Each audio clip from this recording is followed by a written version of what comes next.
Ryan didn't raise his voice. He never needed to. He just set down his wine glass, folded his napkin like we were finishing brunch, and said it. "You've got 7 days to move out." I didn't speak. Neither did my parents. George, my father, stayed focused on the gravy boat like it held some secret to escape. Margaret, my mother, twisted her cloth napkin until it looked like rope. No one looked at me. It was a quiet Sunday evening in the dining room we all pretended hadn't changed. The candlelight flickered against the wood-paneled walls, casting soft shadows over the china cabinet. My chicken was still warm. The lemon tart I'd baked sat untouched in the center of the table. The air smelled like rosemary and powdered sugar.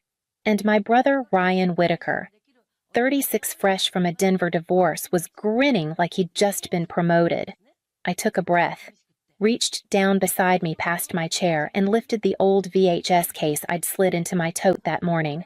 Black plastic scuffed at the corners, a leftover from our childhood movie nights. I clicked it open slow and steady like I was about to play the feature presentation. Instead, I pulled out a cream-colored folder. Thick, worn, edged with tabs. I didn't raise my voice either. "Actually," I said, placing the folder beside my plate, "this house isn't yours to give." Ryan blinked. My mother's fork slipped clinking against her plate. My father finally looked up, brows knotted like he'd just realized he was late for something. I didn't move. Funny thing about ownership. Sometimes it has nothing to do with names on paper and everything to do with who people choose to believe. It started slow, like most things that fall apart. 3 years ago, the house was slipping, though no one said the word foreclosure out loud. Dad George had funneled most of his retirement into some oil startup a coworker swore would explode any day now. It exploded all right, into dust. Mom Margaret had been in and out of the hospital after her second heart episode. The bills stacked faster than she could open them. I found them one morning tucked under the microwave envelopes marked Urgent One with a red stamp across the front that said, "Final Notice." She never mentioned them. The mailbox groaned with late fees and lien threats. The wallpaper in the hallway had started peeling. The bathroom ceiling dripped when it rained. And yet we all kept pretending the floor wasn't shifting beneath us.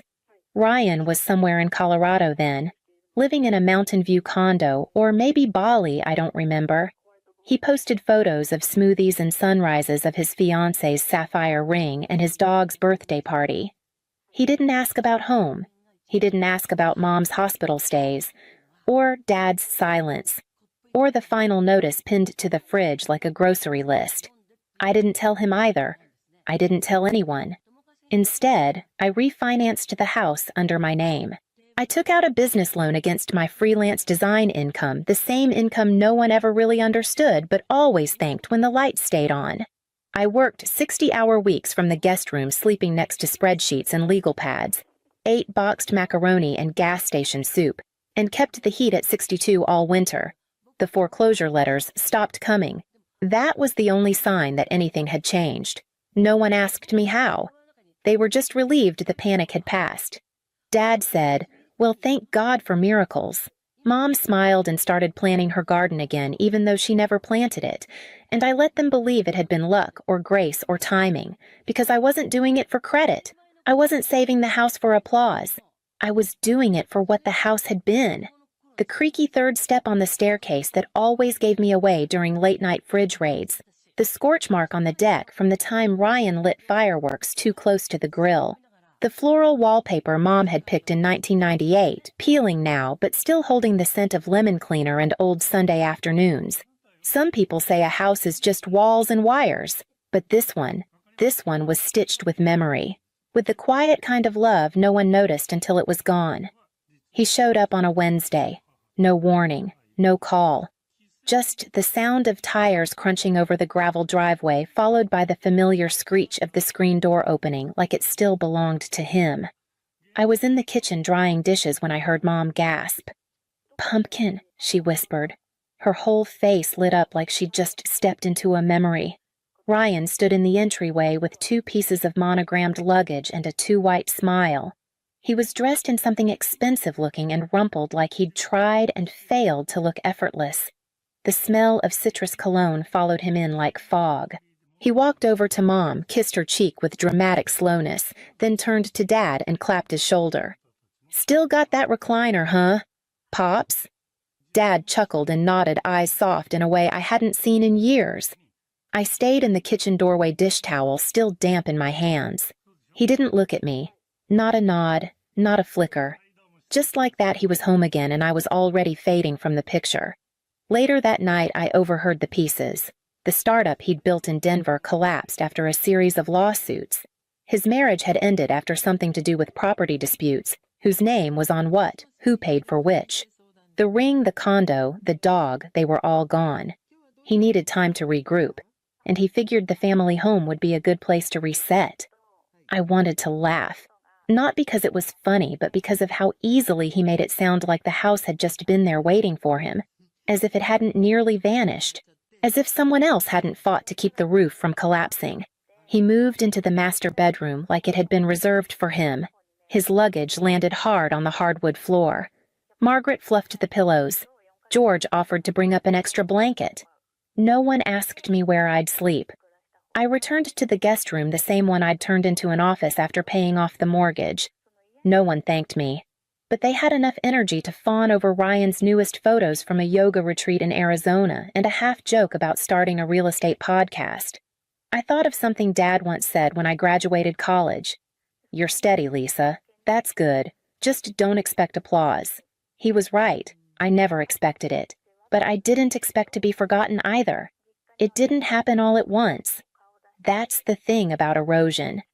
It's slow, almost gentle, until one day you realize the ground beneath you is gone. The first signs were small. Ryan moved my spices. Just rearranged them one afternoon without asking. When I mentioned it, he laughed. "You're so type A, Liz. Let a little chaos in." Then, Mom stopped making decaf in the mornings. She brewed Ryan's dark roast instead. When I asked about it, she just said, "Oh, I didn't think you needed it today." The rhythm shifted. They started talking over me at dinner. Conversations paused when I entered the room. The air changed, the weight of their glances not cruel, but excluding settled heavy across my shoulders. One evening, I opened the fridge and found my labeled leftovers missing. I asked Dad if he'd seen them. He didn't answer. Ryan smirked and said I thought it was up for grabs. I didn't argue. I just started writing my name in bigger letters. A week in Ryan suggested converting the den into a media room. The den had been mine. My office. My desk, my files, my calendar taped to the wall. He said he'd bring in a projector, maybe some beanbags. Dad nodded. That could be fun. I moved my desk back into the guest room. Margaret told me I was being tense. George said, "Don't make this harder than it needs to be." But I wasn't the one making anything. I was just trying to keep still while the floor shifted. Then came the whisper I wasn't supposed to hear. I was standing inside the screen door, lights off. They were on the back porch, Mom, Dad, and Ryan, drinking wine and looking up at the sky like the future might fall from it. "She's always been so rigid," Ryan said.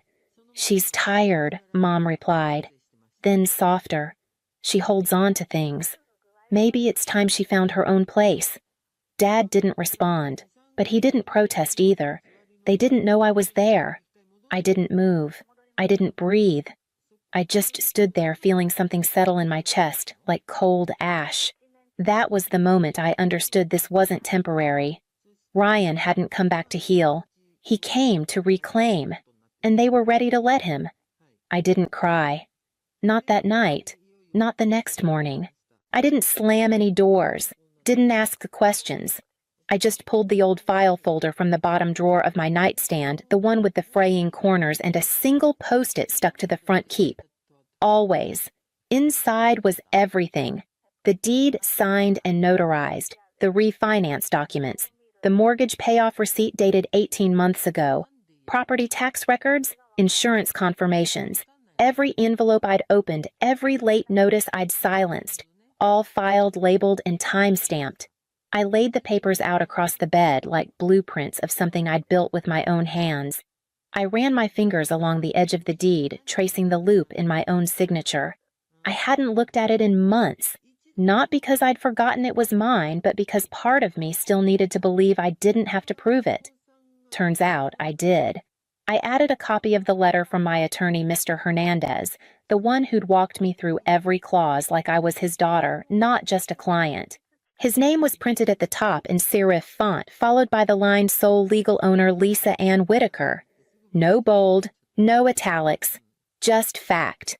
I sat down at my desk and looked at the folder again. It didn't feel like revenge. It didn't even feel like anger. It felt like recognition, like the quiet, steady knowing of a person who'd been gaslit into thinking they were temporary in their own story. I closed the folder, slipped it into my tote bag, and set it by the door. It was roast chicken, garlic mashed potatoes. That lemon vinaigrette salad Mom always made when she wanted things to feel normal. The table was set for 4. Ryan brought the wine, a deep red, in an overpriced bottle he'd picked up on the way home from yoga because of course he did. Dad carved the chicken with the same knife he'd used every Thanksgiving since 1992. Mom folded the napkins into the same little fans she used to make when we had company. But there wasn't anyone else coming. Just us. Just the 4 of us pretending. I didn't say much. I passed the bread. I refilled the water glasses. I watched them how they leaned toward Ryan when he talked, how they laughed too hard when he made some half-formed joke about cryptocurrency, how no one asked me about my day. Halfway through the meal, Ryan set down his wine glass with that theatrical little flourish he always used when he was about to perform. Then he smiled at me, like a cat that had already swallowed the bird. "You've got 7 days to move out." He said it like it was weather, like he was just reading it off the forecast. I blinked. Mom looked down at her plate. Dad reached for the salt. No one said a word. "Excuse me," I said quietly. Ryan tilted his head. His tone was syrup. "It's not personal, Liz. We just think it's time you moved on. You've been here a long time." "It's not healthy." I repeated. He nodded toward our parents like a lawyer presenting co-signers. "Mom and Dad agree," he said smoothly. Dad cleared his throat. "It's not about the house," he mumbled. "It's about peace. Harmony." "Peace," I echoed. "You think this is peace?" Ryan leaned forward, elbows on the table like we were gossiping over coffee. "Your energy," he said, "it's heavy." I almost laughed. This coming from the man who hadn't paid a single bill, who walked back in and acted like a king returning from exile. I set my fork down. My hands were shaking, but not from fear. From clarity. I reached into my bag, pulled out the folder, and placed it on the table. Opened it to the deed. "This house isn't yours to give." Ryan stared at it like it was written in another language. Mom's eyes flicked from the page to my face, then back again. Dad's knife paused mid-cut. "I don't understand," Ryan said, his voice suddenly brittle. "It's real," I replied. "Signed, notarized, legally binding. I refinanced under my name, paid off the liens, covered the insurance, paid the taxes, repaired the roof, fixed the mold in the basement." I slid another page across the table. "This is from my attorney. If you want to call him, go ahead. He's on speaker." I dialed. 1 ring, 2. Then the voice of Mr. Hernandez came through the phone, steady and crisp. "Yes, the property is solely owned by Ms. Lisa Ann Whitaker. As of April 4th, 18 months ago." Silence. Ryan stood. His chair screeched against the floor. "So this is about control." "No," I said. "It's about respect," Mom whispered. "You're kicking out your family. I'm reclaiming what I built." I pulled out one last document, a printed letter with a blue stamp. "This is a formal eviction notice. You have 24 hours.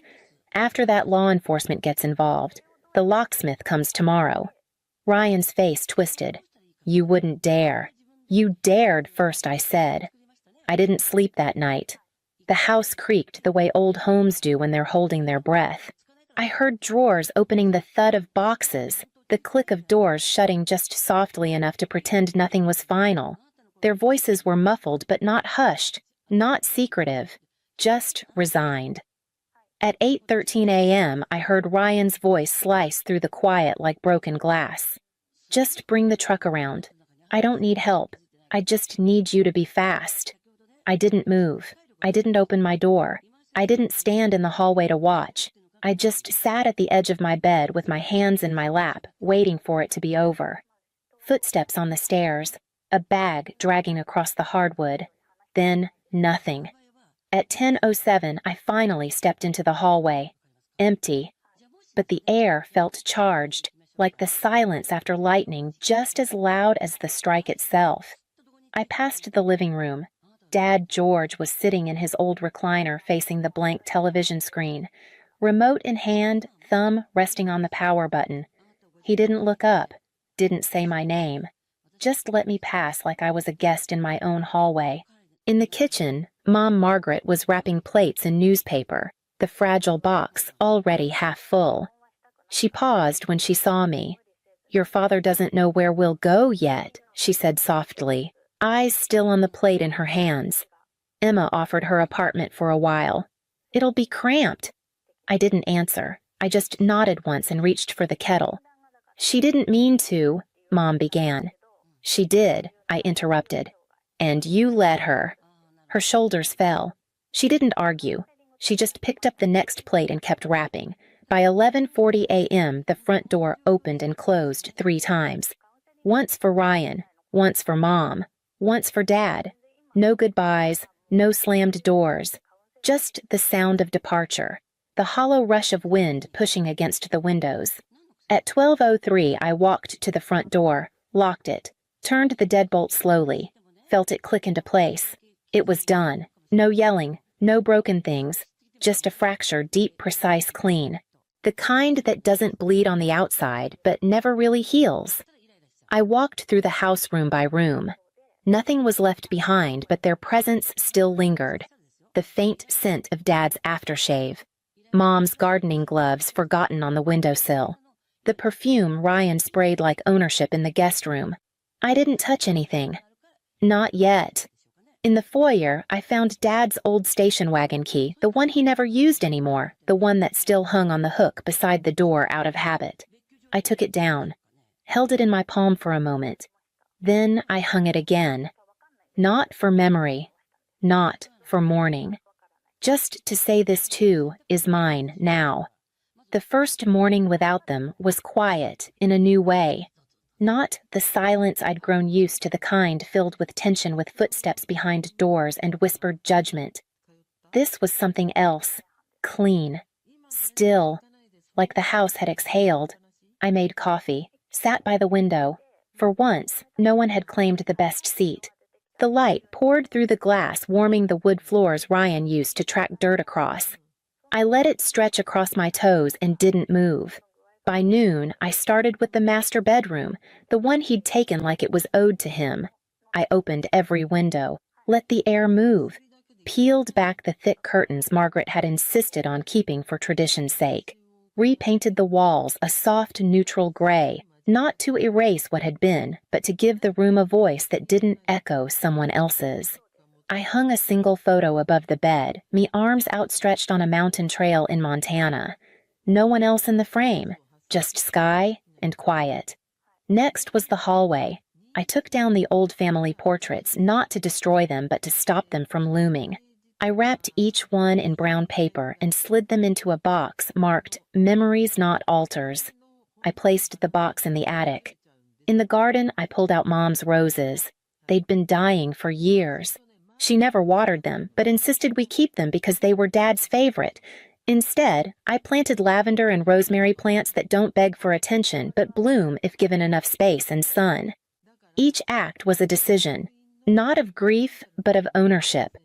I fixed the creaky stair Ryan always complained about, replaced the light bulb in the attic, donated the old recliner, the one Dad used to sink into like silence. The guest room, my room again, became a real office. I set up a new desk, a lamp, left the windows uncovered so the afternoon light could spill in. I cooked dinner for one, ate at the kitchen table without music, without conversation. And then slowly I began to allow other sounds in, music from my old CD player, the soft scrape of my chair against the floor, laughter my own when I spilled tea on the rug and didn't have to apologize. The house began to respond, not with noise, but with breath. It stopped feeling haunted, stopped echoing with almosts. It started to feel like mine, not in paperwork, but in presence. It came on a Tuesday, tucked between a utility bill and a coupon flyer, a plain white envelope with no return address. But I recognized the handwriting, instantly looped and careful, each letter curved like it had been practiced on birthday cards and school permission slips. Margaret's handwriting. I stood by the mailbox for a long time, just holding it. The paper was warm from the sun. I thought briefly about tossing it unopened, not out of anger, just disinterest, like returning to a book I'd already finished. Still, I opened it. 2 pages, neat. No corrections, no apology. She said she forgave me for what she didn't say, only that she hoped I'd come to my senses one day. That Ryan had been trying his best, that they were managing in the apartment Emma let them use even if it was small and not ideal. She ended with, "We still love you, Lisa, even if we don't understand you anymore." I read it once, then again. Then I folded it precisely and dropped it into the bin beside the recycling, not as a gesture, not to be dramatic, just because I didn't need it. I didn't need forgiveness for defending my home. I didn't need love wrapped in conditions or sentences that ended in even if. For so long I had begged for crumbs, validation, kindness, the smallest sign that they saw me. But now I was full. The silence that followed their absence wasn't empty anymore. It was clear. I didn't write back. I didn't bring up the letter, didn't reread it. I let it sit where I'd dropped it beneath a stack of unread coupons and junk mail. Some stories don't need answers. I poured tea, sat by the window, and let the afternoon light stretch across the new lavender plants. They were blooming now, small, deliberate, steady. The house no longer echoed. It held, not gently, not perfectly, but honestly. There were still things left undone. A chipped tile in the kitchen, a creak in the floor by the hallway closet, the smell of lemon cleaner clinging faintly to the baseboards. I didn't fix all of it. Some of it I kept, as proof that things don't have to be flawless to be real. I stopped waiting to be seen, stopped shrinking myself to fit into a version of the past that never made room for me. I didn't close the door out of anger. I closed it because it had been open too long, and because I finally could. At Easter dinner, my mother raised her glass like she was royalty. "Give me back the money I wasted raising you." The table chuckled. "Except me." I pulled out my phone, transferred her $1 with a single click. "Now give me back the 10 years I spent paying your bills."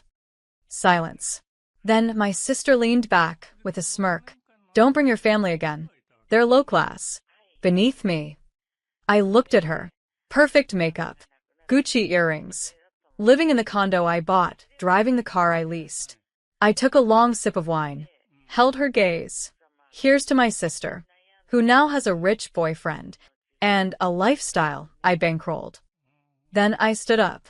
"By the way, I'm done paying for your luxuries." They thought I was bluffing. I wasn't. That night I went home, logged into every joint account, and one by one, froze the cards, revoked their access, canceled the auto payments, blocked every number. Utilities? Shut down. Condo maintenance? Canceled. Mom's online shopping addiction? Declined. Sister's gym membership, facial packages, hair appointments? All linked to my card until 11:42 p.m. that night. By morning, my phone was a war zone. 32 missed calls. Voicemails from shrieking voices that had once dismissed me as a loner with too much pride. They weren't angry because they missed me. They were angry because the funding faucet was gone.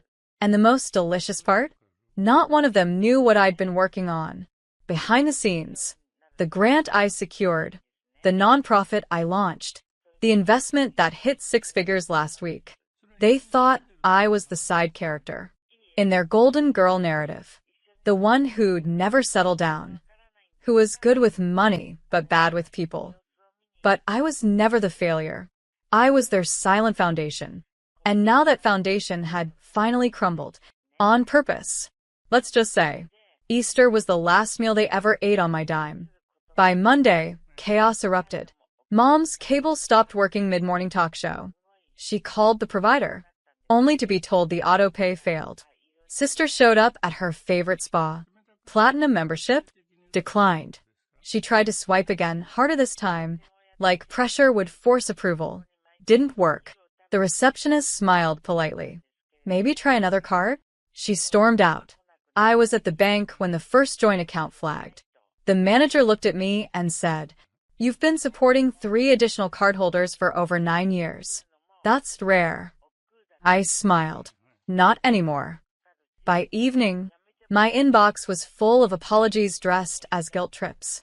Mom texted, "I didn't mean what I said. It was just a joke. Can we talk?" My sister wrote, "You're overreacting. Family doesn't pull the plug over words." Words? They weren't just words. They were years of public humiliation, of being mocked at holidays, of them rolling their eyes every time I mentioned my career, calling it just remote work, while I quietly built a portfolio that could buy their entire neighborhood. And now, They had to feel the silence I'd lived in for years. No more birthday checks. No more paid getaways. No more, "Can you just cover this one thing?" I didn't explain. I didn't engage. I simply posted one thing on my story. If they only value you for what you give, stop giving. Watch how quickly love turns to rage. The likes rolled in, even from a few extended cousins, who had seen it all over the years and stayed quiet. I started getting invitations, not from family, but from people who saw my value without a receipt attached. I was free, and they were scrambling. My sister's boyfriend?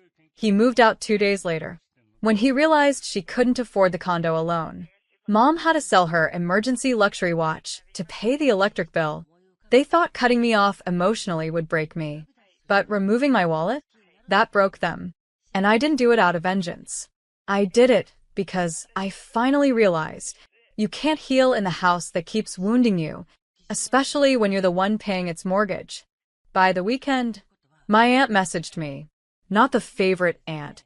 The one who always sat silent at family dinners, eyes down while they mocked me, but never stopped them. "Your mom's been crying every day. She says she's ready to apologize." I didn't answer, because ready didn't mean changed. It meant desperate. I know the difference now. Monday morning, a soft knock on my office door. A delivery. Inside, a handwritten note on cheap stationery, with perfume-smudged corners. "We didn't realize how much we leaned on you. We just thought you were strong enough to handle it. not. We're sorry. Just. We thought you could take it." As if my silence meant I was built for disrespect. As if my kindness was some bottomless credit line. They never saw the toll. The nights I skipped things for myself, to pay for their whims.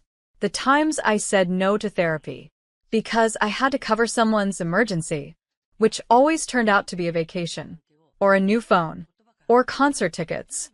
But now, The pipeline had run dry, and their comfort was cracking. That same day, I got a call from my sister's ex, the rich boyfriend. "Hey, I don't mean to be weird, but you got out of that mess fast.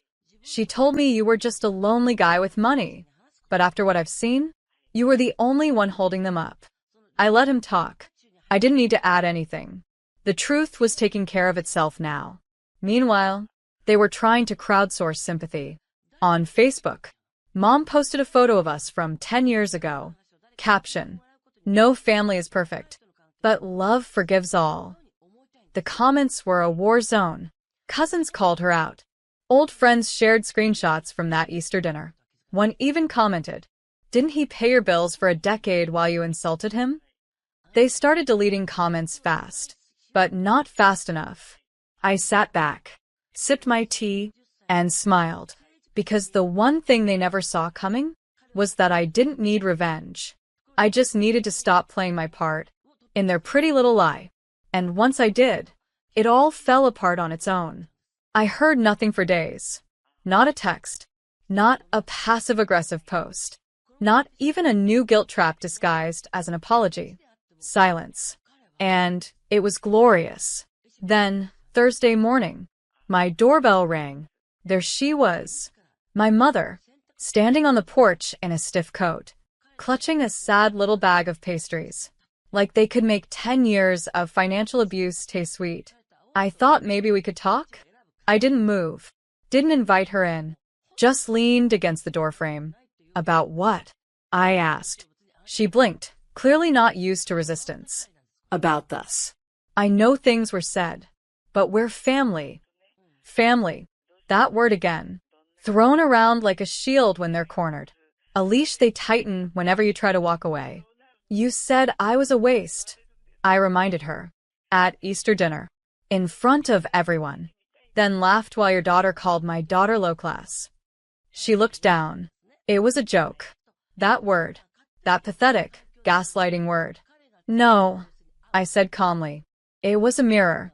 And for the first time, I let you see yourselves in it. She started crying then.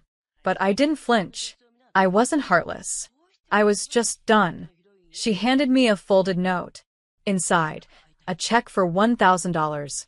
It's what you sent me that night, she said. I want to give it back. I don't want your money. I want my son. I smiled. For once, not bitter. Not wounded. Just clear. You never wanted me, Mom. You wanted the version of me that paid your way, stayed quiet when you mocked me, and funded the life you used to pretend was your own. That version's gone. She looked up. Real tears now. But I handed the check back. Give it to a charity. Maybe a shelter. Someone who'll appreciate it. Then I shut the door. Not in anger, but with peace. Because walking away wasn't about punishing her anymore. It was about protecting me. And as I stood there, in my quiet, peaceful home, self-paid, self-built, self-kept, I realized something. Sometimes the loudest revenge is the silence that follows your absence. Sunday afternoon. I was working in the backyard. Nothing fancy, just peace and soil and silence. When I saw them, 3 cars pulling up. My mother, my sister, 2 aunts. One even brought a casserole. Like forgiveness could be baked. They didn't text, didn't call, just showed up like the past hadn't exploded 4 parts ago. I didn't open the gate, didn't move from the steps. They stood outside like lost tourists, in a town they used to own. My sister called out first. We just want to talk. We didn't mean for things to go so far. Far? I nearly laughed. They pushed me off emotional cliffs for years. Called it love. Called it toughness. But when I finally stopped falling, they panicked. My mother held the casserole like it was a peace treaty. It's your favorite. Mushroom chicken. I hadn't eaten meat in 3 years. They never noticed. We're trying, she added. Can't you see that? Yes. I could. I could see the cracks in their confidence. The fear in their eyes now that their ATM had grown a spine. Now that the daughter, who always had too many opinions, had cut the cord they thought was unbreakable. I walked closer, not to embrace them, but so they could hear me clearly. Let me ask you something, I said. If I never paid your bills, if I never bailed you out, would you even be here today? They didn't answer. I kept going. You didn't love me. You loved what I did for you. And now that you can't access it, you're here, calling it family. My sister teared up. We can do better. I shook my head. You had a decade to do better. I asked for respect, not repayment. But all you gave me was laughter, debt, and silence. I'm not coming back. I opened the gate just long enough to hand them the casserole. You can keep this. Consider it the last thing I'll ever accept from you. Then I turned, walked back into my home, into peace, into a future that didn't need their permission. They stood there for another minute, clutching food they'd never let feed me before. Then they left, and I didn't look back, because the girl who once begged for love was finally loving herself louder. The invitation arrived in a crisp, white envelope. From my cousin Amanda, the only one who never mocked me. She was getting married. You're not just invited, she wrote. I want you to speak. I almost said no. Not because I didn't love her, but because I knew who else would be there. Mom. Sister. every backstabber in pearls and fake smiles. But Amanda had always been kind. So I went. I wore a navy suit. Sharp. Quietly expensive. The kind you only buy when you no longer need to prove anything. The moment I walked in, heads turned. Conversations paused. I could feel them whispering. And I loved it. My sister looked me up and down. Eyes flicked to my shoes. My watch. My posture. Like she couldn't quite recognize me anymore. My mother? She gave a small, stiff smile. I gave none back. Then came the speech. I stood at the mic. Heart steady, voice clear. Amanda once told me, family isn't blood. It's who shows up without conditions. She showed up for me when others didn't. And that's why I'm here. The silence was deafening. No claps yet. Just a few gasps from relatives who finally got the message. I kept going. To the ones who only come around when it's easy. You're too late. And to the ones who watched me break and only asked for more. I built my life back without you. Love isn't a transaction. And respect isn't optional. Then I raised my glass.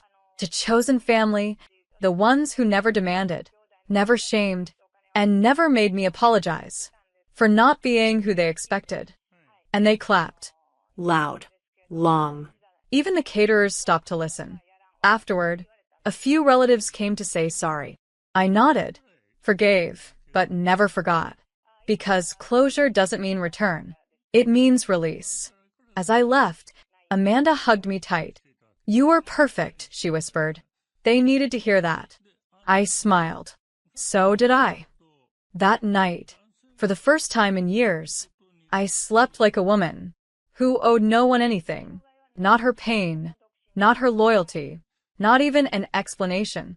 3 days later, a letter arrived. No return address. Inside was a cashier's check for $14,000 and a note in my mother's handwriting. For everything you've paid over the years. Hope this is a start. Let's rebuild. I stared at it. Not because the money impressed me, but because it was the first time she ever acknowledged the debt. But the truth? It wasn't about dollars. Never was. You can't repay someone for 10 years of belittling their success. You can't put a price tag on the silence after your daughter cries. Because grandma called us trash. And you definitely can't buy back dignity you never respected to begin with. I didn't cash the check. I framed it, hung in my office, right above my law degree, that they once said was probably fake, because I worked from home. 2 days later, my sister texted me, saw your little speech at Amanda's wedding. You're still so dramatic. I didn't respond, so she followed with, Mom's trying. You could meet her halfway. Halfway? I met them at 100 for a decade. Paid every bill. Covered every tantrum. Swallowed every insult. This was the first time I stayed at 0. And suddenly they were exhausted. The truth is, when you stop financing other people's delusions, you become the villain in their story. Let them write it. Let them sell it. I'm too busy funding my piece. That week, I donated the exact $14,000 to a single mom finishing law school. Someone whose family gave up on her too. She cried on the phone. I didn't tell her why I chose her. Just said, no one who keeps going alone should feel alone. My mother never knew. But that's what made it powerful. I didn't need her to clap. Didn't need her guilt. I already had what they'd never give me. Self-worth that isn't up for negotiation. The final attempt came on my birthday. A large bouquet. Orchids, my favorite. A card attached in tight, slanted cursive. We miss you. Maybe it's not too late to start over. Love, Mom. No demands. No sarcasm. Just a whisper of what could have been. If they'd chosen love instead of leverage. All those years ago. But I didn't cry. Not anymore. I stood in my kitchen, watching those flowers sit silently on my table. Beautiful. And too late. That night, I went out with real friends. The kind who never made me feel like I had to buy their love in installments. One of them raised a glass and said, you walked away with nothing but your backbone. And look what you built with it. I smiled, because they saw me, not for what I gave, not for what I fixed, but for who I'd become.